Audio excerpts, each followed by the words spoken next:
I should. Hi there, this is Diane Klein, and we're here with the Fearless Online Entrepreneur Mastermind Group. I have with me two lovely ladies, Jody Maley and Sharon Sutherland, and we're expecting more to come. We'll introduce them as they come on here. And today we're going to be minding with Jack Canfield's book, The Principles, The Millionaire Principles. And what we're talking about today is people and spending money. So this fits right in here with me and my life and our life, because we're learning this every single day and we're growing every week with this. And what he talks about on here in the beginning is that people are spending money before they earn it. And that's why there's so many people out there feeling depressed, feeling down because their credit card debts are insane. They're having debts everywhere and they're just not getting anywhere. So listen in, folks. Let's learn, let's grow, and let's do this together. We can make the world a better place by helping each other. Sharon is going to start us off today. Good morning, everyone. Afternoon.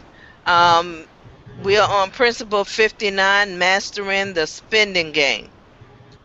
Too many people spend money they haven't earned to buy things they don't want to impress people they don't like. Will Rogers, American humanist, actor, and writer. When I was shopping with my 13-year-old son Christopher recently, I saw a book near the checkout called How to Absolutely Save Money, the only guide you'll ever need. Opening it up to read what it said, I saw there were the same three words on every page: spend less money. Pretty soggy advice. How much do you how much did you spend last year? Spending too much money can wreak havoc with your financial goals.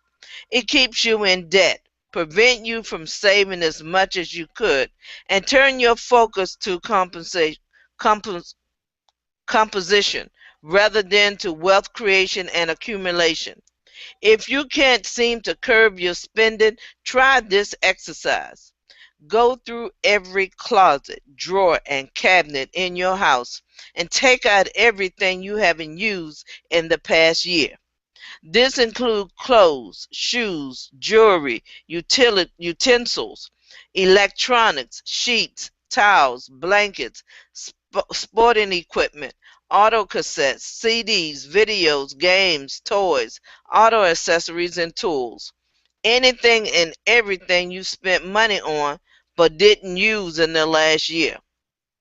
Gather it all together in one place, such as your living room, family room, or garage. Then add up the price you paid for each and every item. I've encountered people who found expensive clothes with the tags still attached, shopping bags containing housewares they never unboxed, and expensive tools and equipment they literally used once, perhaps 3 or 4 years ago. The truth is that, with the exception of tuxedos, evening gowns, ski boots, and snorkel gear, you may use only once every few years. You'll probably never really need all those things in the first place. Yet, you spent money on them. And when you add up what those items cost, you will find the total will be more than your current credit card debt. Start paying cash for virtually everything. One way to curb spending is to start paying cash for everything. Cash is more immediate. It makes you think about what you're buying.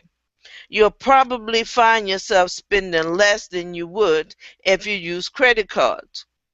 Every potential purchase will be considered more carefully.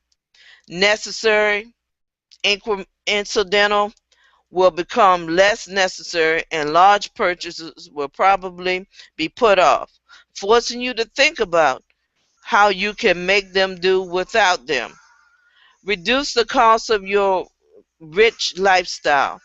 Another way to master the spending game is to live the lifestyle you want, yet pay a lot less for it.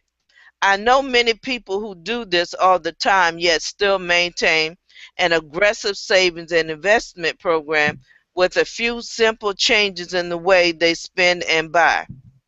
Let's look at a few examples. A woman I knew regularly purchased $685 season tickets to the opera for just $123.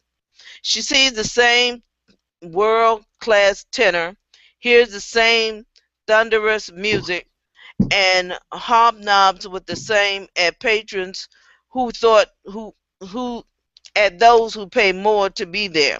But she get her tickets at 82% discount, 80% off what other people pay. How does she do that? When the mailing for season ticket subscribers arrive in March, she selects the opera she wants to see, disregard those she doesn't like, and send in her payment with instructions for her design your own series. Simple as surrounded, some in the order will be accepted, which of course it always is. Sorry, lost my place. Always is. Because she is perfectly happy to sit in the balcony.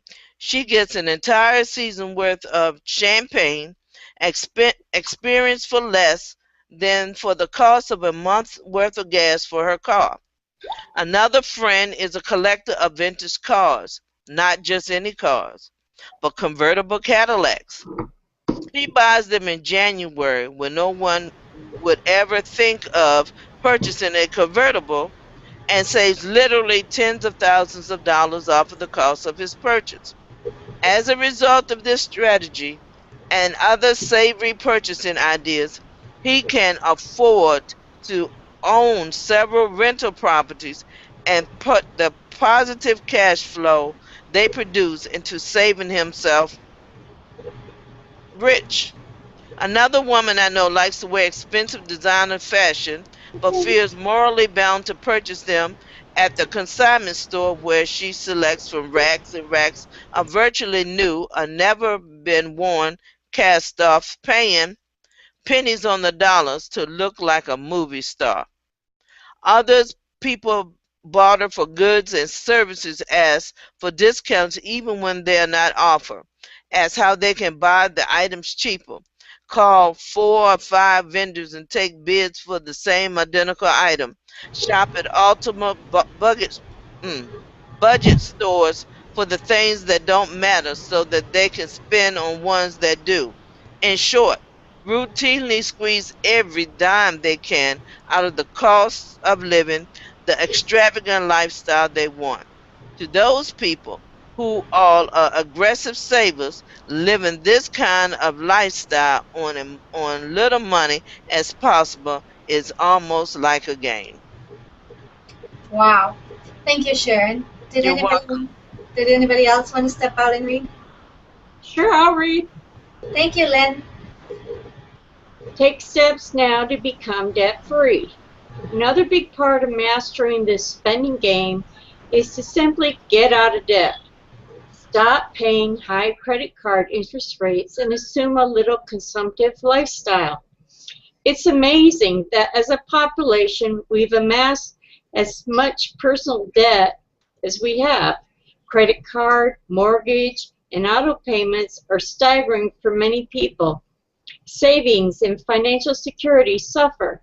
If this is your situation, take steps now to start living debt-free using these strategies.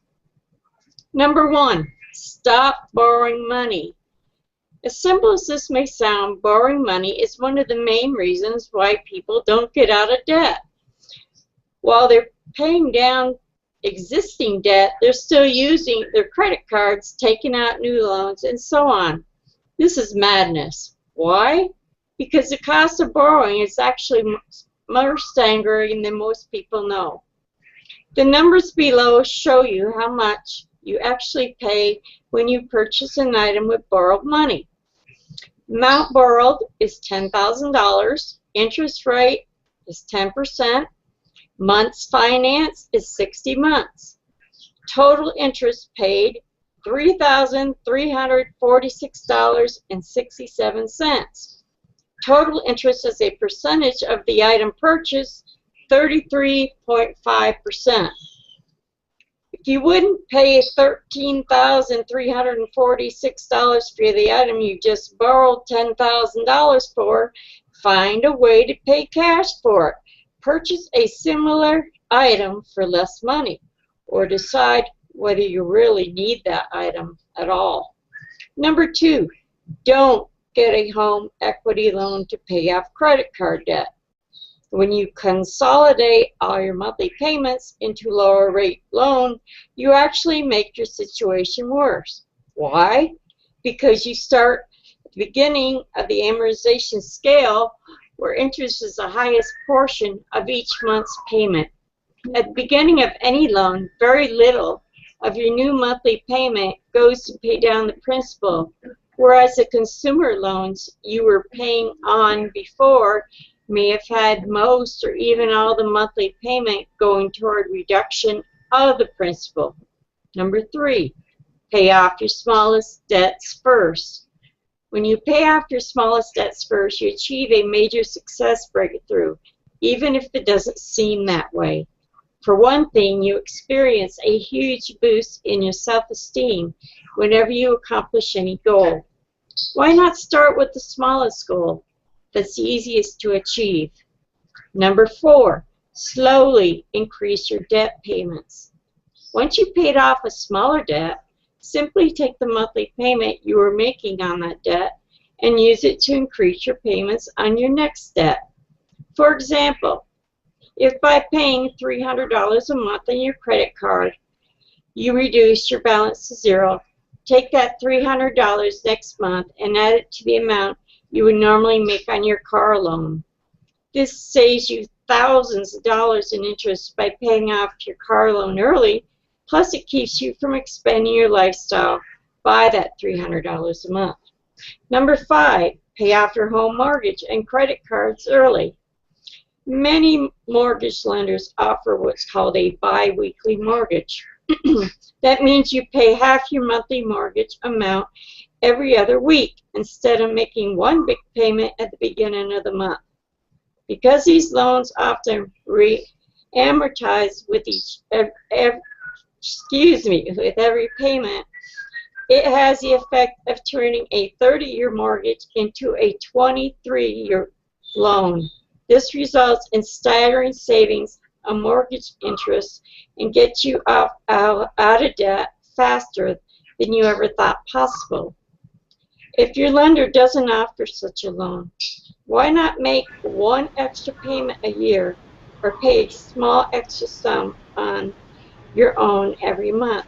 It will still reduce the number of years on the loan and save you years' worth of interest. You can also make extra payments on your credit cards. Let me keep going? And there's just one more paragraph, or I could finish it, whatever you want. Okay. The power of focus. As you commit to becoming debt-free and saving more, you encounter an almost miraculous force working in your life. As you change your focus from spending and consuming to enjoying the things you already have and putting money aside, you'll progress at an almost unexplainable rate. Even if you don't believe you'll survive every month, once you commit to debt reduction and savings plan, you'll be surprised at your ability to manage and arrive at your goal faster than you had planned. You may go through a profound transformation. You'll see your values and priorities change. Suddenly, you'll measure your success in terms of debts paid off rather than goods purchased. And as your investment portfolio grows, you begin to weigh all your purchase against your goal to be financially secure and debt-free. Regardless of where you are in life, even if you're in what appears to be a hopeless situation, stay the course and allow this miracle to accelerate to your goal. Wow, thank you, Lynn. You're welcome. That was a good read. I'm going to start off with this one because This is what we are going through in our lives at this point because we went through a program where it was teaching us exactly what we just read. It was telling us to start with the small debts first, pay that off, make some goals, take whatever we were paying into that small debt, take it over to the next one. And what it was is it was teaching us discipline. It was teaching us that we can make a plan. We can use just a certain amount of groceries a month and live on that. We can use less for pleasure, and we can survive on that. And it's amazing if you sit down and put it down on paper and you write out what you're looking for and what you're planning to spend for the month, even with 3 kids. Every month there was lots of food in the house. Every month there was lots of school snacks. Every month or whenever we needed, we had money for shoes for the kids or clothes and stuff. Whereas before, when we always thought we didn't have any money and we were telling ourselves we don't have money for this, we never had any money. So if you take the initiative and you follow through with this plan and you decide, okay, I need to become debt free, I need to start with a plan, and I need to put it in writing, that has power. I can tell you that from personal experience, that has power. Would anybody else like to share? I would. I agree with you 110%, Diane. Um, Lucky and I did the same thing. Um, I created a spreadsheet with all the information in it, and we put, like you said, the lowest bills at the top and with the payment amount and the interest rate. That's the other thing to consider too, is the interest rate. So we started with the smallest one with the lowest interest rate, paid that off, and then we went and got the next one. But the money from the first bill, we paid off. We added it to the second bill. And so we had the first payment, say, of $50 added to the next payment of $150. So now you're paying $200 to that bill. So you got rid of that one. So then you take that $200 and then you apply it to your next bill. And then you keep going like that, like a domino effect, until you get everything paid. Once you get everything paid, all the money is yours. Then you take that money you were paying in bills, you build up your savings account, you save for whatever you want. Then when you go out there and you say, okay, do I really need that, or do I really want that, or is it something I really need? You will think about it, because if you're paying cash for everything, you'll guard your money a little closer than if you were using a credit card. Absolutely. I totally agree with that. And I had a thought here when you were speaking. The thing is that what you tell yourself that you can't do, you can't do. But if you tell yourself you can do it, you'll be amazed how that works for you. The power of positive thinking. Absolutely. Anybody else want to share? Yeah, I would. My husband and I bought a $220,000 dream home. Well, the dream home didn't turn out to be a dream after all. It was a good learning experience. What we did was, I did my research. I'm the researcher in the house. He's the bread earner. And we did what's called a deed in lieu. I don't know if anybody's heard of this. What you do is you deed back the property to the bank. Now, we had some equity in it, and we went through the process because I lost my job, he got cut on hours, and we were approved for it. So basically we walked away. And we have a double wide mobile home. That's where we're living in right now. It's very comfortable, 2,000 square feet, and we're happy, because that is behind us. That huge debt, yeah, it was unbelievable. It was just unbelievable. So we're doing exactly what everybody else is doing. And we want to be debt free so he can retire from the Postal Service. Plus, I got in DS domination because I want to accelerate and contribute to that. And that makes me feel just grand, just beyond grand, because now I'm earning money and contributing to the house again. And we talked at lunchtime, and he says, I'm behind you. Let's go to Genesis. Let's do it. So I just did it. Awesome. Congratulations. Thank you. I'm I'm at a loss of words because I'm exactly at the same place you are, Lynn, because I'm a stay-home mom. And since my last one, the third one, we just decided daycare is too much. It doesn't make sense for me to go to work and put 2 kids in daycare and take my check and pay somebody else to raise our kids. So our decision was that we will live on one income. And since then, I've had little incomes and I've had part-time work. I've had kids in the house and stuff, but my husband didn't want me to have a full-time daycare because he wanted to come home. He was tired and he wanted the house. He didn't want kids everywhere. So I could understand that. I had little jobs out of the house, but it's amazing how when you don't have the income to help your spouse, you feel like you need to be there to help with the bills, and you need to do that. And that's the reason why I started DS Domination as well. And we are at the same place as you are because we're getting Genesis tonight too, because he phoned me and told me this morning we're going to get it. So I'm excited. But what I wanted to piggyback on too is how you were beginning with the part about the house. That's where we were at before our house got bank repossessed, is we were just over mortgaged and underpaid. And he was telling in the chapter we were reading, he was saying, don't go out and remortgage because you start from scratch. We kept using up our equity for this loan or that loan, thinking we're going to get ahead. And we never got ahead. We kept falling back. And we had one child after another, kind of, which was a few years in between. But you know how it is when you have one child and you have another child, and the bills are increasing as you go. So my advice for people out there that are listening is don't fall into the trap of these second mortgages and third mortgages and stuff, because we've tried it and it just does not work. Unless you know how to discipline yourself, unless you know how to get out of that second mortgage within a year, that might help you. But all it did for us was it kept making us fall even more behind. And at the end of the game, we were underpaid and over mortgaged, and we just couldn't handle it anymore. Now the good part about our part was the bank took our house, they sold it, and we actually got a check of $1,000 because both our mortgages were paid off and there was a little bit of money left over at the end. So we were left with a bad credit, but that's just how it was, and we had to work it out.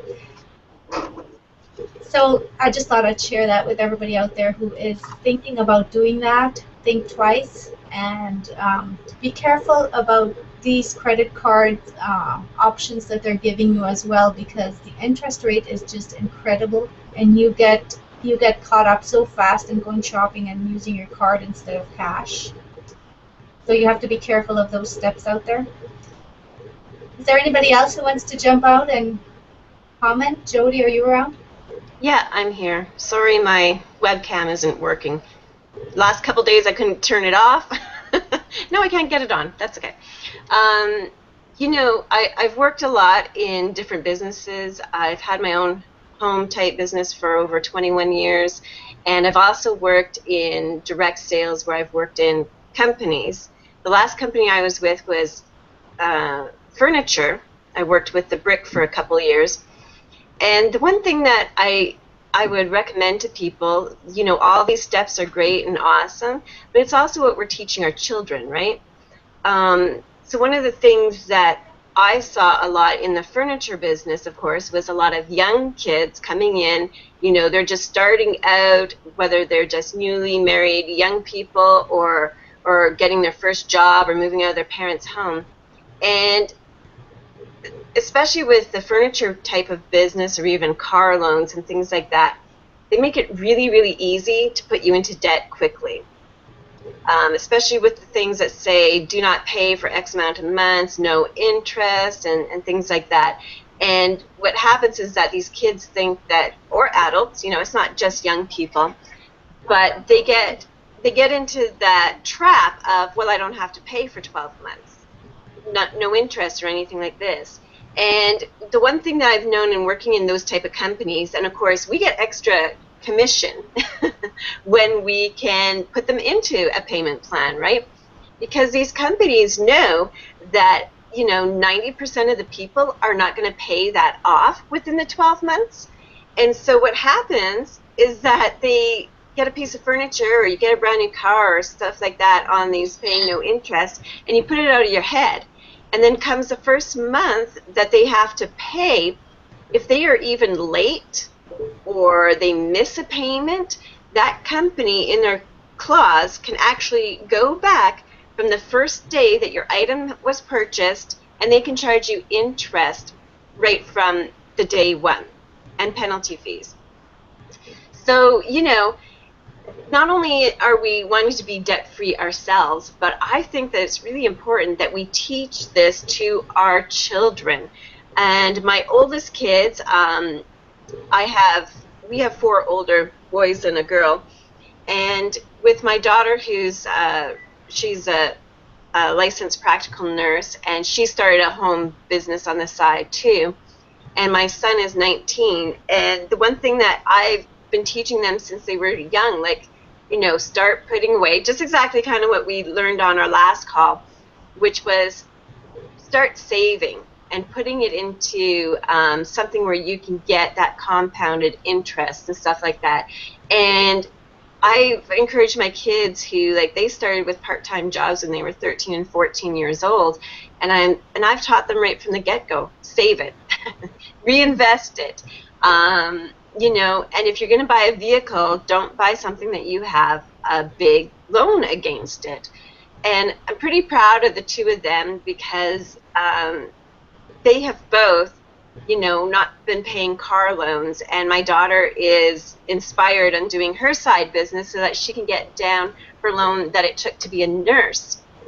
The more we can educate our children and not just ourselves, the more we're leaving a legacy behind that's not debt-ridden. Yeah, absolutely. I so agree with you. We do the same thing with our kids. I mean, we have bank accounts for all 3 of our kids because we have our kids with a modeling agency, and they ever so often get little gigs where they get paid for it. And we put their checks right into their bank. And my oldest, she's 12, turning 13 here this year. And she's like, can I buy this? Can I buy a iPad? Can I do this? And I'm like, well, I wouldn't if I were you. How about you go and you make some money, or you work for me, like I liked it when she does ads for me and stuff, and then start saving up your money in your piggy bank and leave that other money in your bank account, because you will need it once you become older and you want that car, or you want to have some different things that you need in life. So it's definitely, absolutely, it's a must to teach our kids so that they don't have to go through what we did. And for us, for my husband and myself, we share our trials and tribulations with our kids, and we keep reminding them and saying, look, this is what Daddy had to go through because of addiction. This is what happened with us because of alcohol. This is what happened with us because we dealt this way with money, because we want to be open with our kids so that they know they can avoid it if they're going to educate themselves about it. Yeah, and I really loved how Jack Canfield also shared in there about, a strategy that wealthy people use is to save themselves money. Yes. And this is sort of some stuff that I see on Facebook where newly wealthy people are like, hey, you know what? I just laugh at the people who stand in line to save $50 on a TV. Well, I make so much money now, I don't even have to worry about that. And the problem with that type of thinking is that is poverty thinking. Yeah. The rich people like the deals, and they will go out of their way to save themselves that $50. And I think it's a poor man mentality to think, oh, I have enough, I'll just pay regular price. And I am so much a person that I love it when I find a deal.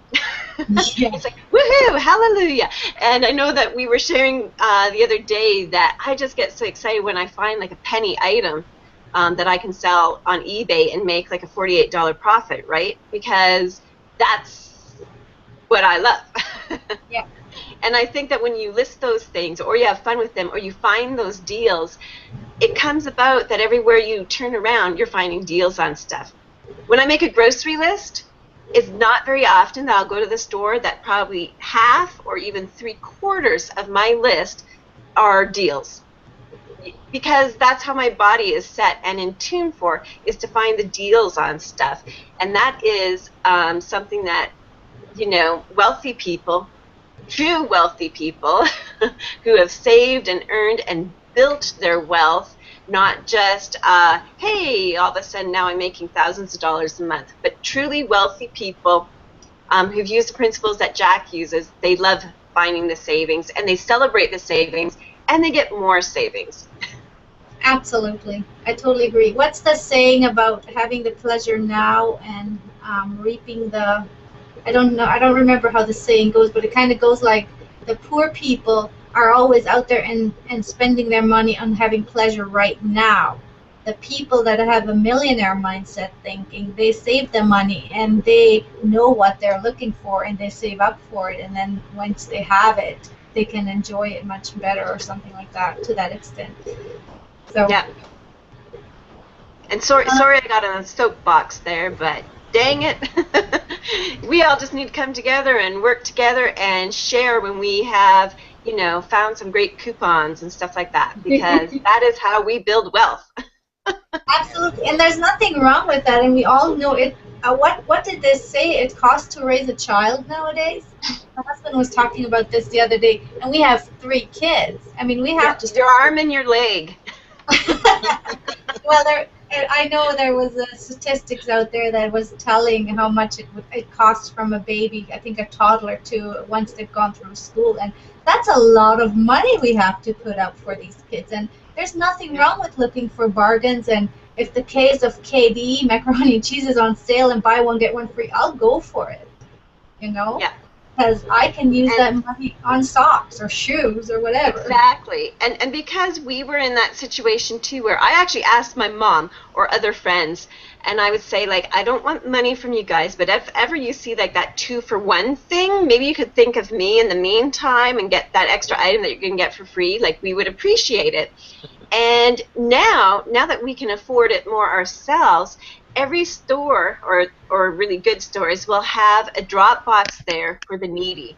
Yeah. So now when I get the 2-for-1s like that, I will take what I need, and that extra one I will just drop on the way out of the grocery store for a needy family. Absolutely. Yeah. That's awesome. Does anybody realize that coupons are actually non-taxable income? Oh, I didn't know that. Excellent. Well, really? It might be a little bit different in the U.S. too, but our couponing system up here isn't the greatest.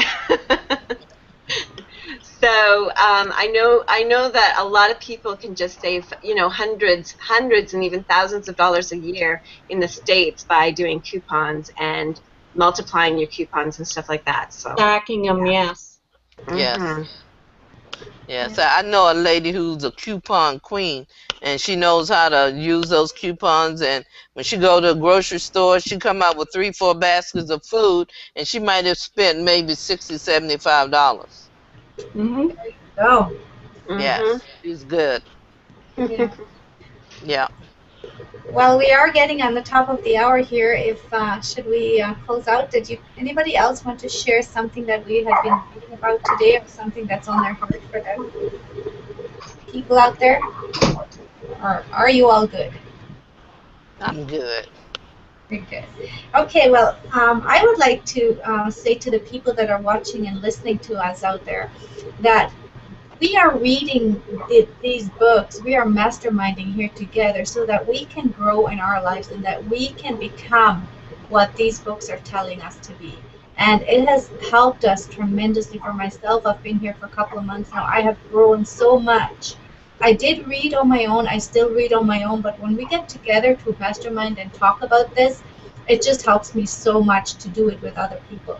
So we invite you to come and join us. We have spots available even on the panel here. Come message one of us and ask and see if you can come and join us on the panel. We would also like to tell you that if you're looking for something to work from home, the business we've been talking about, DS Domination, we are in it, each and every one of us, and we've had success with it. There are people from all walks of life doing this, and it's a simple solution to becoming debt-free or to be a stay-home mom, or like Lynn, she's housebound. It's just an amazing program. So get in touch with one of us if you're out there or you're in trouble or you need something like that in your life. Get in touch with us. Come to our page on Fearless Online Entrepreneurs or check out our blog.